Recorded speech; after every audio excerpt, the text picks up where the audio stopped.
Hey guys, we were asked how are we able to stay in Europe for so long? And in one of our previous videos, we talk about retirement visa for here for Italy. But that's not how we're staying here. So let me explain. As you know, Americans are allowed to stay in Europe for 90 days. That's in the Schengen zone, which is about 29 countries, I believe, right now. And then they have to leave for 90 days, stay out for 90 days, and then they are allowed to come back. So it's 90 days within a 180-day period. Okay, so Scott is from Texas, so he has the US passport. I have a US passport too, but I also have an Argentinian passport because I was born in Argentina. Now, my third passport that I got is the Italian passport because my great grandfather was from Italy, actually from here, from this province in Lucca. My great grandfather left Italy in the early 1900s and he arrived in Argentina, and I traced back the ancestry, and that's how I was able to get my citizenship here in Italy. Now, there are some misconceptions with multiple passports or multiple nationalities, so let's talk about it. The first misconception is that you have to renounce to your citizenship if you acquire a new one. Well, in my case, the three countries that I have citizenship from, they don't require you to renounce. Argentina, as a matter of fact, they don't allow you to renounce it at all. You are an Argentinian for life. Now, there are countries that don't allow you to have a second citizenship. I don't want to go into which countries are those, but you have to do your research before you start a process like that. You know, which countries allow you to keep your US citizenship, for example. So, you know, that's on your homework. The second misconception is that citizenships are hard to get. They could be, but there are different paths to get them. One way is by birth. For example, my son was born in the US, but he could get automatically Argentinian citizenship because I'm from Argentina, and also he could get Italian citizenship by descent, just like I did. So you have to see if you have one of your parents that were born in another country, if there is a chance that you can get that citizenship. Another way is through naturalization, which is the path I did when I acquired my citizenship from the US. And that is, you know, you basically become a resident, permanent resident of a country, and you follow their steps and, you know, how many years they require you to stay in that country. And you probably have to take a test. You know, different countries have different requirements. Some countries even have language tests, like Italy. And then you acquire a citizenship that way. Another one, obviously, is by marriage. So, for example, if Scott and I would go to Argentina, he could acquire Argentinian citizenship because we're married. And in Italy, the same thing. But Italy requires, as I said before, a language test, and it's a little bit of a longer process than it would be in Argentina. So, marriage is one way. And of course, there are some citizenships that some countries that offer by investment, but that's way out of my league. So that would be something for people who have certain income, and you have to do a research on that. The third misconception is taxes. If you have multiple citizenships, then, you have to pay taxes in every single country. No, that's not the way it works. Out of my three citizenships, the only country that I have an obligation to file taxes every year, no matter where I live, is the US. If I live in Argentina, then I will pay taxes in Argentina and in the US. If I live, now living in Italy, I already filed taxes here in Italy and in the US. But that's because I'm living here. If I would live in, I don't know, any other country, let's say I move to France, for example, then I will still pay taxes in the US, and then I will file taxes in France. But I will not have an obligation with Italy or Argentina just because I have those citizenships. So that's something to know. Now let's talk about the benefits or the pros and cons of having multiple passports.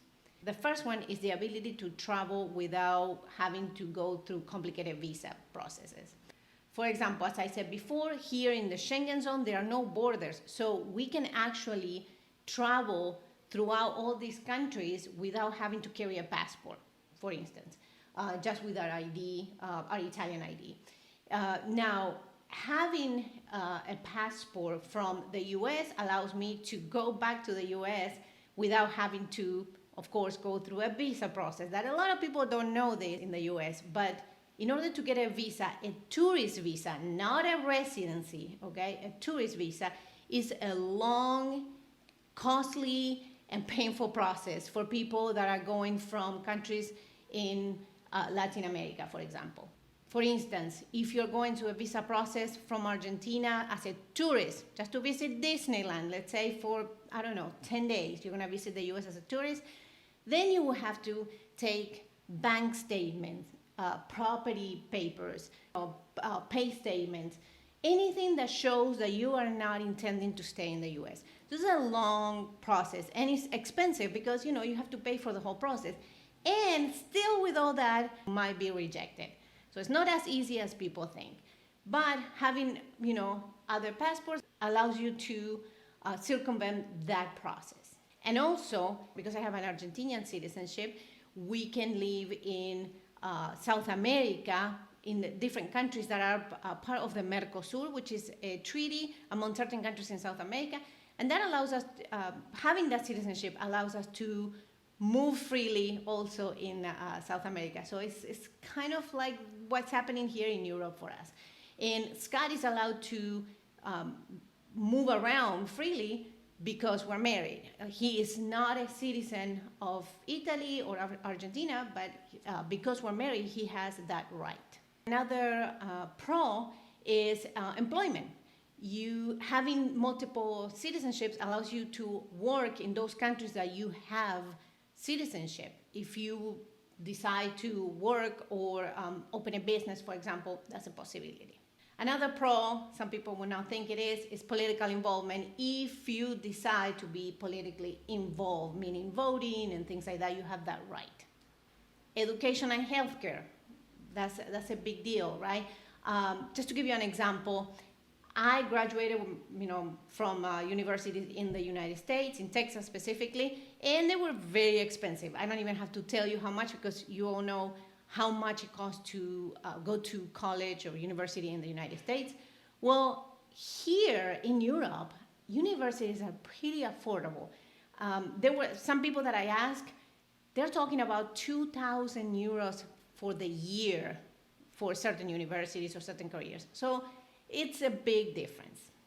And of course, healthcare, I don't even think I have to go into it. In the States, it's extremely expensive and you have to deal with insurance and the co-payments and deductibles and all that stuff.